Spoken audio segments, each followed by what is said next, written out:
Bueno, estamos ahora con el ministro de Defensa, Pedro Cateriano. Ministro, ¿qué tal? ¿Cómo está? Buenas noches, Jaime.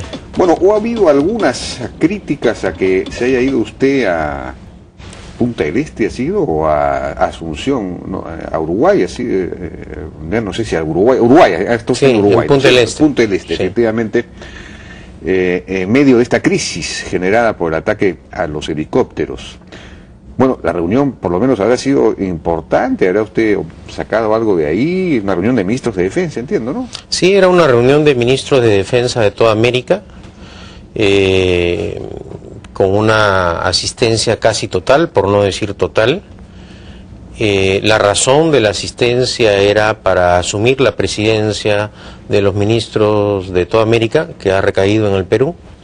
Pero creo que uno de los aspectos más importantes de la visita ha sido la declaración conjunta que con el ministro de Chile de Defensa, el doctor Andrés Alamán, hemos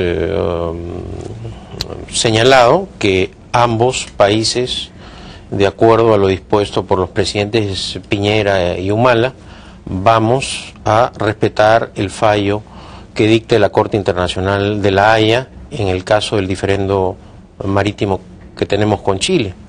Esto desde el punto de vista político tiene una relevancia. ¿Una declaración firmada? Es una declaración pública que hicimos los dos, que además recibió el beneplácito y el apoyo de todos los ministros de Defensa de América, y sin duda es un mensaje político de paz importante para la región, y creo que constituye un avance dentro de la problemática del desarrollo de todo el proceso en La Haya, ¿no? Bueno, además me imagino que ayuda a aquietar ese frente externo para poder concentrar fuertes en el frente interno, como dicen los militares. Es que es verdad, no, es verdad, el ministro de Defensa tiene que, en el ámbito de las relaciones internacionales, actuar en coordinación con la Cancillería. Y en esta clase de reuniones también uno aprovecha para sostener encuentros con ministros de defensa de países importantes. Por ejemplo, me he reunido con el ministro de Defensa de Canadá, que ha ofrecido cooperación al Ministerio de Defensa del Perú. ¿Qué cooperación? También, por ejemplo, cuando estuvo el propio secretario de Defensa de Estados Unidos, Panetta, en Lima, hemos pedido cooperación técnica para la lucha contra la subversión. En el caso de Colombia... ¿Panetta has ofrecido? Sí, hemos... Cooperación técnica, no equipos. Cooperación técnica, equipos para labores de inteligencia. Hay una urgencia también de renovación de material bélico que durante muchos años no se realiza, y queremos reforzar el tema de la adquisición de helicópteros. Es sumamente urgente la compra de helicópteros. Bueno, entonces, para combatir al terrorismo y al narcotráfico en la zona del Braem, debido a la geografía sumamente compleja y agreste del lugar, requerimos de helicópteros.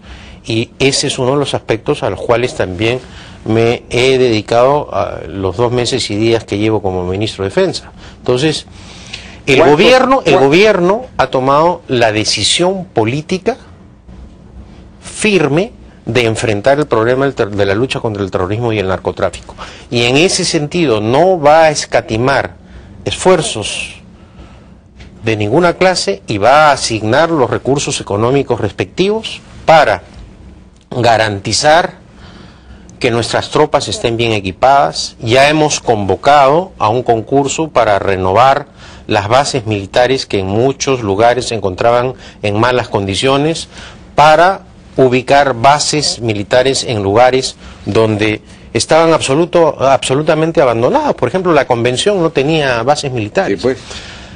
Yo creo 10, pero yo quiero hacer la siguiente reflexión, Jaime. Uno, cuando asume el poder, ¿no es cierto?, cualquier gobernante, su primera obligación es garantizar los derechos de los ciudadanos, solucionar los problemas. Y creo que en ese sentido, por ejemplo, el presidente Humala ha sido sumamente generoso con su antecesor. Debemos hacernos la siguiente pregunta: ¿esta organización del terrorismo ha ocurrido en estos 8 últimos meses o en estos últimos 10 meses? Lo concreto, Jaime, es que esta es una herencia pesada que recibimos. No, claro. No nos quejamos. Pero... Y es más, el presidente de la República, creo, en una situación que habla bien de él, ni siquiera ha hecho nunca referencia a la herencia pesada. Por eso creo que resulta sumamente injusto señalar que el gobierno ha descuidado por completo la lucha contra el narcotráfico y la subversión. Todo lo contrario. Lo que ha habido es una acción militar frente a una situación de abandono, porque había un sector que creía que, estando encapsulado el problema del narcotráfico y el terrorismo en la zona del Braem, eso no iba a crecer. Pero hemos visto que eso no ha sido así, ha ocurrido lo contrario, con problemas adicionales, como por ejemplo la captura de niños que han sido adoctrinados por Sendero Luminoso durante tiempo y que los han convertido en terroristas, como el caso de la terrorista Amalia, que se capturó. Y también creo que resulta exagerado sostener que hay una situación de abandono cuando se ha logrado capturar a Artemio en el Guayaga, cuando se ha restablecido el orden, cuando en esa zona se han capturado más de 100 terroristas, cuando se ha logrado la captura de Williams en la zona de Guayaga, exacto. Bueno, Guayaga, sí, de Guayaga, claro. ¿no? Pero son éxitos que ahora no se reconocen. Y lo peor, Jaime, es en una lucha como esta, tan compleja y tan complicada, caer en el pesimismo y en una situación de desánimo y de crítica absoluta. Bueno, el gobierno no va a retroceder 1 milímetro en la lucha contra el terrorismo. Esa es la convicción. Y eso es lo que cree el presidente de la República, Jaime, por una sencilla razón. ¿Puedo hacer alguna pregunta, ministro, si usted me permite, si fuera tan amable? Si me permite un breve final, pues, porque una breve acotación. Jaime, ¿usted cree que una persona que se ha enfrentado a los terroristas no va a tener la convicción de luchar contra el terrorismo, como es el caso del presidente Humala? Entonces, creo que se exagera al sostener que no hay una política, que hay un abandono general, ¿no? No, yo sí creo que hay una decisión política. El problema es que a veces, digamos, las decisiones que se toman no son las correctas, o no se toman ciertas decisiones. Por ejemplo, en este asunto del gasoducto, ya desde el secuestro de los trabajadores, que ocurrió en el mes de abril, me parece, ya se suspendió el monitoreo del gasoducto porque las empresas ya no tenían no tenían la seguridad para hacerlo. Y se mantenían servicios de mantenimiento. Se suspendió la construcción de ese ducto paralelo, que es indispensable para aumentar la capacidad y para reemplazar al principal si tuviera una falla principal. Entonces, todo eso estaba paralizado desde abril. Desde abril había una situación de desguarnecimiento y no se hizo en realidad, bueno, prácticamente nada. Incluso se retiró las fuerzas que estaban protegiendo el aeródromo de Quitén y fueron retiradas, a pedido aparentemente de la empresa, a pedido de los terroristas, de los narcoterroristas que le pidieron a la empresa, que a su vez pidió. Entonces, da la impresión de que no hay por lo menos capacidad de responder rápidamente a los problemas, y un asunto de estrategia de seguridad nacional tan importante como el gasoducto, del que depende el 50% o 40% de la energía nacional, no se podía dejar pues así abandonado, ¿no? Esa es un poco la preocupación que hay. Felizmente ya se han adoptado medidas urgentes, rápidas. Hemos establecido una coordinación directa con los representantes de las empresas al más alto nivel. Inmediatamente producidos los hechos, hemos participado en una reunión el presidente del Consejo de Ministros, el ministro del Interior, el ministro de Defensa y quien habla. La empresa va a dar todas las facilidades a las Fuerzas Armadas y a la Policía Nacional. Hemos adoptado la decisión de redoblar los efectivos que vigilan los puntos estratégicos. Vamos a preparar equipos de emergencia, es decir, hemos reaccionado con el apoyo de la empresa, repito, para que esto no se vuelva a repetir. Entonces, desde ese punto de vista, hemos encontrado receptividad. Pero no se ha tomado todavía. Las empresas, digamos, encargadas del mantenimiento, TGP y todas las demás, se han retirado de la zona. Bueno, hay 500 trabajadores que han salido. Con TGP hemos tenido reuniones prácticamente todos los días, inclusive el día de hoy yo he tenido reuniones con los directivos. El tema del mantenimiento, como consecuencia del periodo de lluvias que viene, se produce ese retiro, ¿no es cierto? Porque en periodo de lluvias el tema del mantenimiento disminuye, pero en aquellos lugares donde es fundamental, por razones de seguridad, vamos a redoblar esos esfuerzos, vamos a destinar... ¿TGP va a regresar entonces en estos días? TGP está trabajando, no ha dejado de operar. Si no hay helicópteros, no hay quien transporte a los... Bueno, vamos a dotar del apoyo y vamos a garantizar la operación. En eso hemos quedado con TGP. Porque la otra, digamos, observación que se ha hecho es no solo que se retiró la fuerza del aeródromo, sino que de todos modos había una comisaría con por lo menos 50 policías a 5 minutos y había una suerte de base militar, digamos, con 150 hombres o 200 hombres a 10 o 15 minutos y ninguna de las dos pudo llegar. Se atrevió a... Lo que pasa, Jaime, es que a comienzos del mes de mayo se tomó la decisión, tal como lo has mencionado, de que la protección del lugar fuese por zona y no focalizada. Entonces, ¿qué ocurre? Este es el puerto de Quiteni, ubicado en una zona sumamente agreste, ¿no es cierto? A ver si ponchamos, ahí está. ¿No? Sumamente agreste. ¿Me prestas tu lapicero? Ya, sí. Entonces, ¿qué ocurre? Había protección en la zona de la pista, pero los directivos consideraron en ese momento que al haber miembros de las fuerzas armadas y policiales, esto se convertía en un blanco para el terrorismo. Además, aparentemente había dificultades para operar. Claro. Entonces, ahora se convirtió eso, por lo tanto, no en una zona de protección focalizada, sino de todo el lugar, con rondas, ¿no es cierto? Ahora lo que vamos a hacer es reforzar eso, a pesar del riesgo de la noche, porque tú sabes que en un lugar como este, de noche también es sumamente complicado. Sin embargo, se van a hacer todos los esfuerzos. Estamos también iniciando gestiones para que haya tecnología de punta, porque requerimos que los terroristas sean vigilados, o mejor dicho, vigilados por satélites. O sea, en ese sentido el gobierno, repito, no va a escatimar esfuerzos, devuelvo el lapicero, no va a escatimar esfuerzos para la labor de inteligencia potenciarla, Jaime. La explicación que se ha dado, la razón por la cual ni los policías ni los soldados, los militares acudieron, digamos, en auxilio del aeródromo es que temían a ser emboscados. Entonces, como era de noche, temían ser emboscados.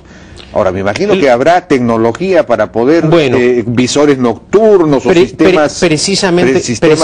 Precisamente, Jaime, hemos adoptado esas medidas urgentes para dotar a los miembros de las Fuerzas Armadas de esos equipos de tecnología moderna que permitan una acción de acuerdo a las necesidades. Vamos a hacer gestiones para supervisión o vigilancia satelital, el tema de los visores, el tema de los campamentos, el tema de las comunicaciones, el tema de las movilidades, todo eso se está haciendo. El tema de la instalación de un hospital en la zona del Braem que permita la atención de los miembros de las Fuerzas Armadas y Policía Nacional, revertir esa situación y bueno, esa es la determinación no solo del ministro de Defensa, esa es la decisión del presidente de la República que el gabinete en su totalidad va a apoyar. Bueno. Porque Jaime, de una cosa podemos estar seguros todos los peruanos, que somos plenamente conscientes en el gobierno que la lucha contra el terrorismo tiene que ser firme, rápida e inmediata para evitar la barbarie del pasado que aconteció en el país. De acuerdo. Tenemos que ir a una pausa, si me permite, regresamos.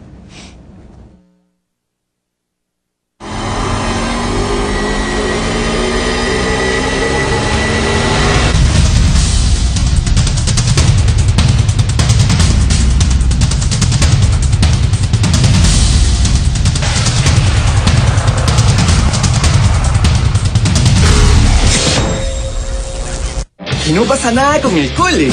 Sí pasa. Al colegio no voy más, no voy más. Al colegio no voy más, no voy más. ¿Para qué si yo ya sé? En la nueva colección Yo Leo Historias del Cole, lee entretenidos libros con los mejores relatos de autores peruanos contemporáneos. Desde este 15 de octubre a solo 3,50 soles, porque todos tenemos una historia de cole. Concursa y cuéntanos la tuya en yoleo.pe. Puedes ganar una de las alucinantes tablets Galaxy. Grupo La República Publicaciones.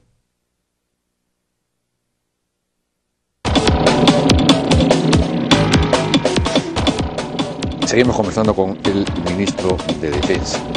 Bueno, ha dicho que que el gobierno no va a escatimar esfuerzos, no ha empleado la palabra recursos. No, esfuerzos y recursos económicos. Recursos económicos para es más, están ya por dictarse decretos de urgencia en materia económica para la adquisición de municiones, para pertrechos.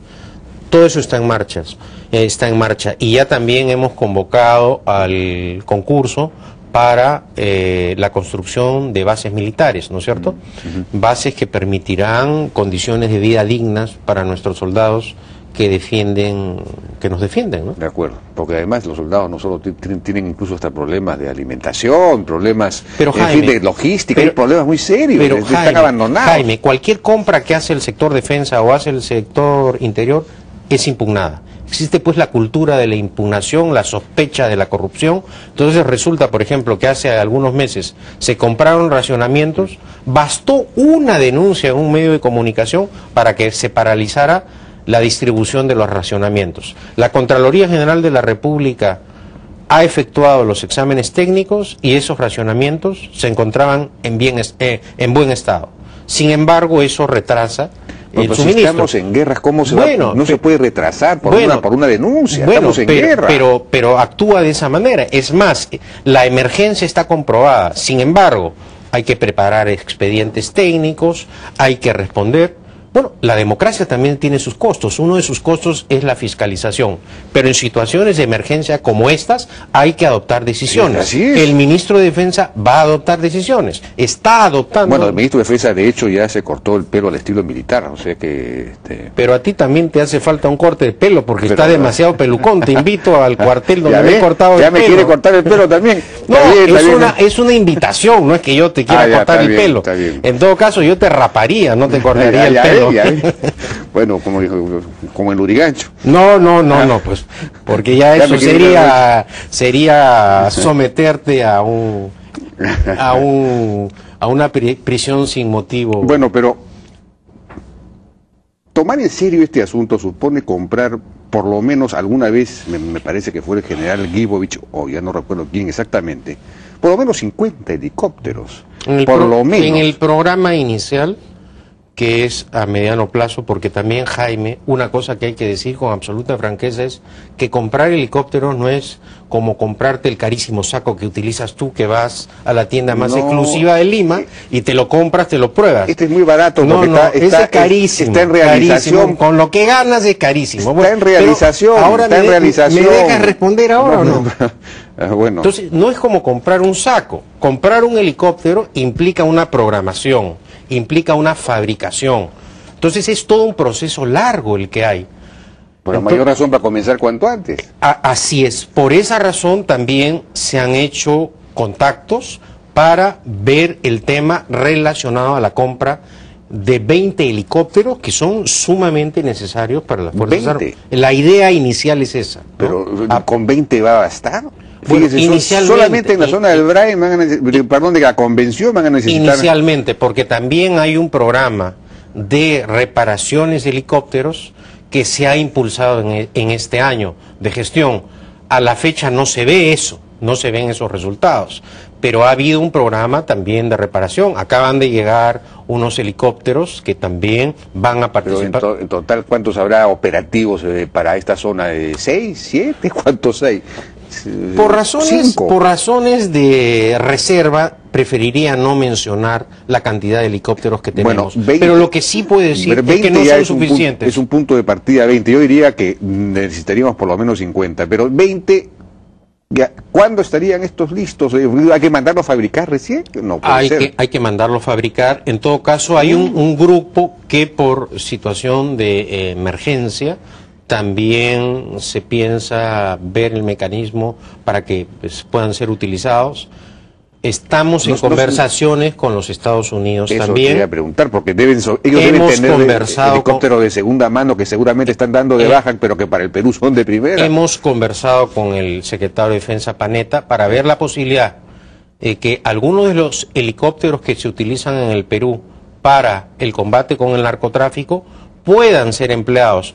Porque lo concreto, Jaime, es que acá hay una alianza siniestra entre terrorismo y narcotráfico. Claro, es lo Entonces, mismo. Podría haber una flexibilización de parte del gobierno de Estados Unidos para que parte de esos helicópteros destinados a la lucha contra el narcotráfico puedan ser empleados. Pero esos son helicópteros de transporte, creo, no son artillados ni nada. Pero también se necesitan aviones de transporte, Jaime. No, de acuerdo. La situación de la Fuerza Aérea en general para esta zona es sumamente complicada. O sea, la logística que implica transporte personal, alimentos, es complicada y se requiere adicionalmente a los helicópteros aviones en estado óptimo. Colombia no nos puede prestar temporalmente, no sé, son ya... Bueno, la idea es solicitar también, esta clase de encuentros han servido para solicitar cooperación técnica, ¿no? Estamos haciendo todos los esfuerzos posibles para enfrentar el problema con las limitaciones del caso, pero el esfuerzo se está haciendo. Por otro lado, seguimos, digamos, dando esta lucha principalmente con soldados reclutas, bueno, ya no hay reclutas, pues son voluntarios, ¿no? Pero son soldados chicos de 18, 19, 20 años, no profesionales, ¿no? Aquí habría que emplear, pero primero, ¿dónde están los FOES, los comandos especiales? ¿Dónde están los, ¿Podría decir que exagera usted o no? Bueno, entiendo no caiga en el desánimo, no caiga en esa crítica tampoco.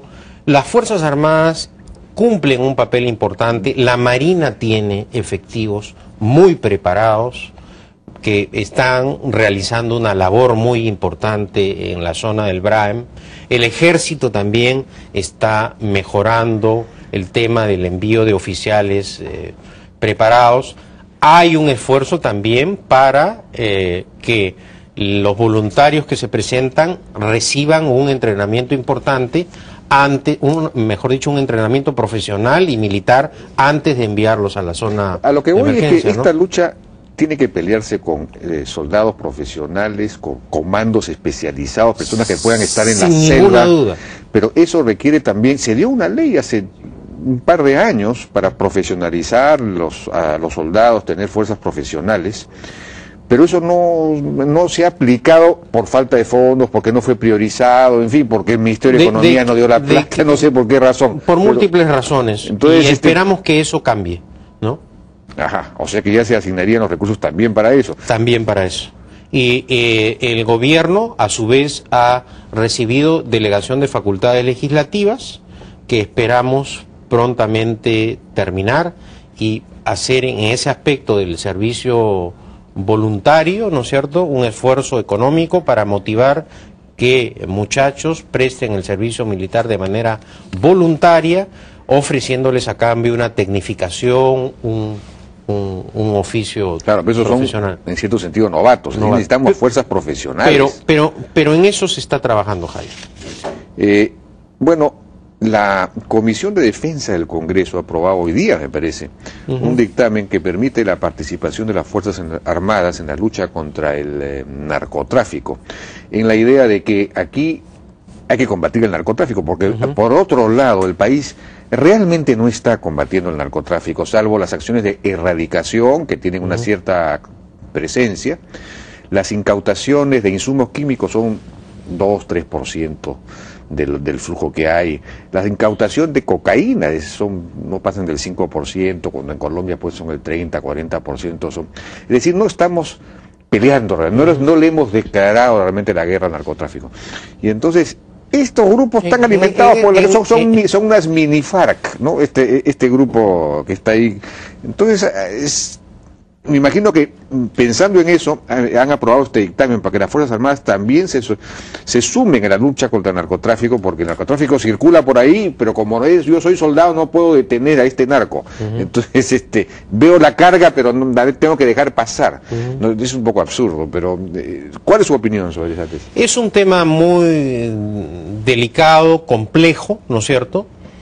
En países en donde las Fuerzas Armadas han recibido esta atribución legal para combatir al narcotráfico, han terminado corrompidas, ¿no es cierto? Hay países que así lo demuestran, prefiero por razones de mi cargo no mencionarlo. Creo que la lucha contra el narcotráfico debe estar dirigida por la policía, por el Ministerio del Interior, ¿no? Ese es un... Ahora, estos narcoterroristas son narcos también, las columnas de Sendero son narcos. Hay terrorismo y narcotráfico, y como repito, es una alianza siniestra que hay que combatir. Ahora, si en lo personal, yo naturalmente respeto lo que dispone, debata el Parlamento, o sea, estamos en un ámbito democrático, pero en lo personal yo no estaría de acuerdo en otorgarle esa atribución a las Fuerzas Armadas. Usted ha tenido hoy día una reunión con la CONFIEP para ver este asunto, me imagino, de lo del gas y todo lo demás. ¿Cómo fue la reunión? En fin, ¿qué nos puede informar acerca de eso? ¿Se llegaron a acuerdos? Fue una reunión sumamente positiva, yo diría fructífera, porque en primer lugar el gobierno tiene, como todo gobierno democrático, la obligación de dialogar. Entonces, en ese sentido, hemos expuesto nuestras políticas del sector defensa, las estrategias de inteligencia que deseamos que estamos llevando adelante, y les hemos garantizado a los empresarios que es prioridad del gobierno la defensa de las inversiones privadas, tanto nacionales como extranjeras. Uno de los grandes aciertos del presidente Humala, Jaime, es que ha mantenido una política económica que ha permitido que el desarrollo económico del país continúe. Y creo que eso habla bien de él y del gobierno. Y de ninguna manera queremos que ese desarrollo que trae el progreso para todos los peruanos sea frenado por la demencial actuación de los terroristas. Pero al día de hoy, por ejemplo, Banco Central de Reserva estima el crecimiento entre el 6% y 6.5% en agosto. El país sigue creciendo a pesar de la crisis internacional, a pesar de las críticas de los opositores, a pesar de todo, el país sigue creciendo. Eso no queremos que cambie. De acuerdo, pero está creciendo principalmente porque hay un boom de la construcción, ¿no es cierto? Pero está creciendo, Jaime. De acuerdo, pero porque hay una orientación adecuada. Lo que no queremos, Jaime, es que se genere la sensación de desmoralización, de situación de caos, porque eso ahuyenta las inversiones. Entonces, por eso les hemos dicho a los empresarios que en todos aquellos aspectos que ellos consideren, porque acogemos la crítica, rectificamos cuando cometemos errores. Usted mismo acaba de ver cómo el presidente del Consejo de Ministros, Juan Jiménez, no tiene ningún inconveniente en reconocer un error. Pero lo que pedimos también es que no caigamos en el extremo de desmoralizar al país cuando hay la decisión política de enfrentar al terrorismo. La labor de inteligencia que ha emprendido el gobierno lamentablemente demora. Los trabajos de inteligencia, como hemos visto recientemente, no rinden frutos de manera automática e inmediata. Pero nosotros confiamos en el profesionalismo de las Fuerzas Armadas y de la Policía Nacional, y que este trabajo que están desarrollando de manera conjunta, por vez primera, compartiendo información, haciendo trabajo de campo unidos, tarde o temprano debe rendir frutos. Pero la moral de las Fuerzas Armadas es importante. El otro día el general Guibois decía acá que podría estar empezando a afectarse la moral de las Fuerzas Armadas, no solamente por los enfrentamientos, las emboscadas, los reveses, digamos, las muertes, sino porque si uno no regresa muerto o herido, puede regresar con un juicio, por ejemplo, por violación de derechos humanos, etcétera. Y en ese sentido los militares no se sienten protegidos. ¿Qué se puede hacer frente a ese tema? Mire, Jaime, eso yo lo he podido constatar cuando me desempeñé como agente del Estado peruano ante la Corte Interamericana en el caso de Chavín de Huántar, que próximamente en sede interna ya se dictará sentencia. Es un aspecto que hay que evaluar. En la delegación de facultades legislativas vamos a establecer una defensoría militar, pero has entrado en un aspecto que es importante resaltar. Nosotros en ciertas ocasiones les exigimos a nuestros militares acción, y cuando toman la acción, luego un sector quiere enjuiciarlos, quiere perseguirlos. Entonces, operaciones militares de cirugía en donde no hay heridos, sí, pues, eso es casi imposible, eso no existe en ninguna parte del mundo. No. Estamos en una situación de guerra y lamentablemente para derrotar a Sendero Luminoso, esto va a generar bajas, ¿no es cierto?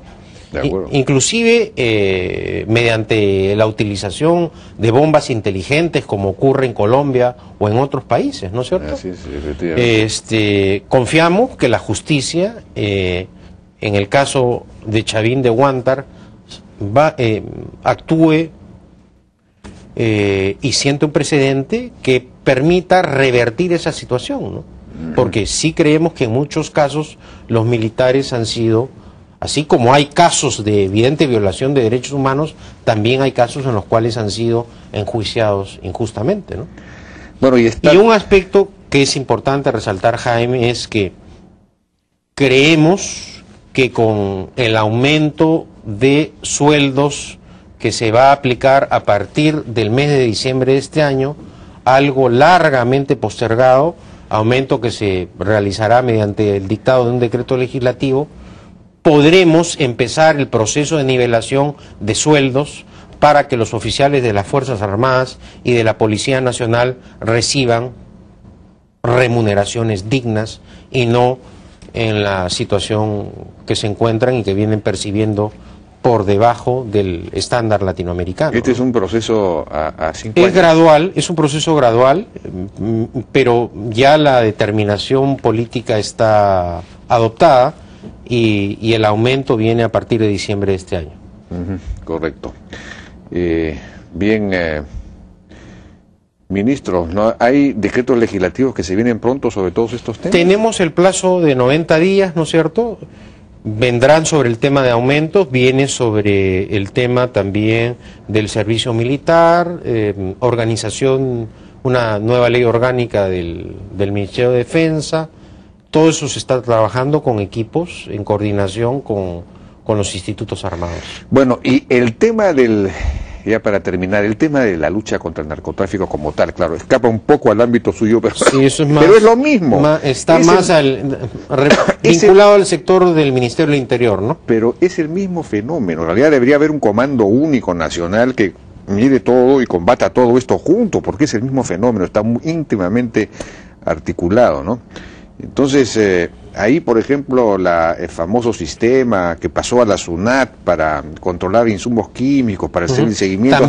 También en ese aspecto se ha recibido delegación de facultades legislativas y se dictará un decreto legislativo precisamente sobre ese punto. Ah, o sea que eso es una cosa que ya está próxima a darse, ya, sí. Porque eso es una cosa también que hace años que se habla de ese día, tiene como 8 años de demora. Ya la delegación se obtuvo y se está trabajando ese decreto legislativo. Y claro, esto supone trabajar también con la policía, la de Irándolo, en fin. Bueno, ministro, muchas gracias por su participación. Gracias, Jaime. Fue el ministro de Defensa, Pedro Cateriano. Vamos a una pausa, regresamos ahora con Telmo Rojas, quien es director del Instituto de Sondeo de Opinión de la Universidad Antonio Guillermo Burruelo de Cajamarca, quien viene a, revelar una serie de inconsistencias en una encuesta sobre Conga que ha publicado el diario La República, hecha al parecer por esta misma universidad. Regresamos.